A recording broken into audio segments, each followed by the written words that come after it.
Sebanyak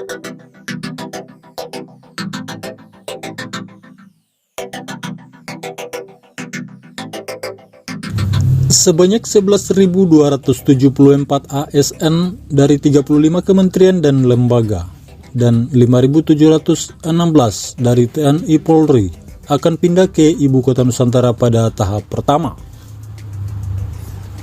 Namun sebelum kita bahas lebih lanjut, silakan subscribe channel ini dan jangan lupa aktifkan lonceng notifikasinya agar tidak ketinggalan berita menarik lainnya di channel kami. Jika sudah subscribe, mari kita lanjut. Gerbang Operasional Ibu Kota Nusantara IKN di Penajam Pasir Utara, Kalimantan Timur tak lama lagi dibuka.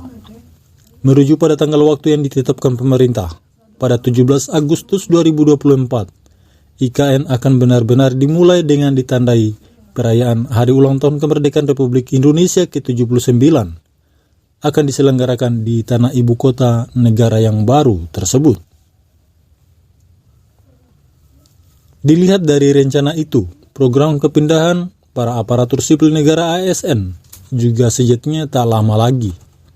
Namun lebih dari itu, yang menjadi persoalan mendasar adalah sejauh mana kesiapan, khususnya mental para ASN itu untuk pindah ke IKN. Pertanyaan tersebut penting karena mayoritas ASN belum siap dengan rencana kepindahan ke IKN Nusantara. Jika harus pindah, mereka pun menuntut pemenuhan akan kebutuhan operasional bekerja maupun rumah tangga. Keinginan para ASN itu juga terlihat dari hasil survei Litbang Koran Sindo pada 2022 lalu. Sederet harapan yang diungkapkan para ASN tersebut wajar karena mereka harus hijrah dan juga berubah dari kondisi mapan ke situasi yang benar-benar baru.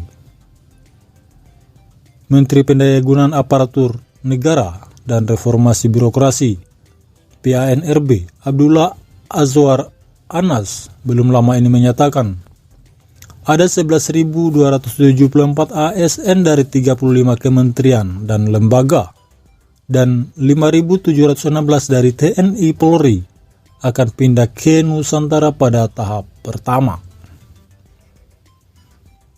Bagi kelompok ASN yang pindah di periode pertama ini, tentu menyiapkan mental sebagai pegawai perintis adalah sebuah tantangan dan juga suatu keniscayaan. Tanpa bekal itu tentu yang muncul justru kegagapan bertugas sekaligus ketidaknyamanan. Kita semua tidak ingin program terbesar dari pemerintah ini mentah di tengah jalan, apalagi anggaran yang digelontorkan di bumi IKN ini juga sangat besar, hingga mencapai 466 triliun rupiah. Pembahasan panjang dan dana besar ini sudah seharusnya berbanding dengan capaian yang dicita-citakan. Bagi ASN, cepat atau lambat, kepindahan mereka ke tanah Nusantara adalah suatu hal yang pasti.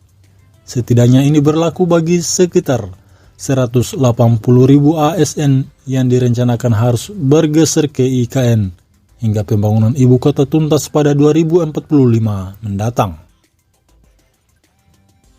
Dengan kesadaran ini pilihannya adalah bukan lagi bersedia atau tidak untuk pindah, namun sejauh mana mereka mampu bertugas dengan maksimal di tengah masa perintisan tersebut.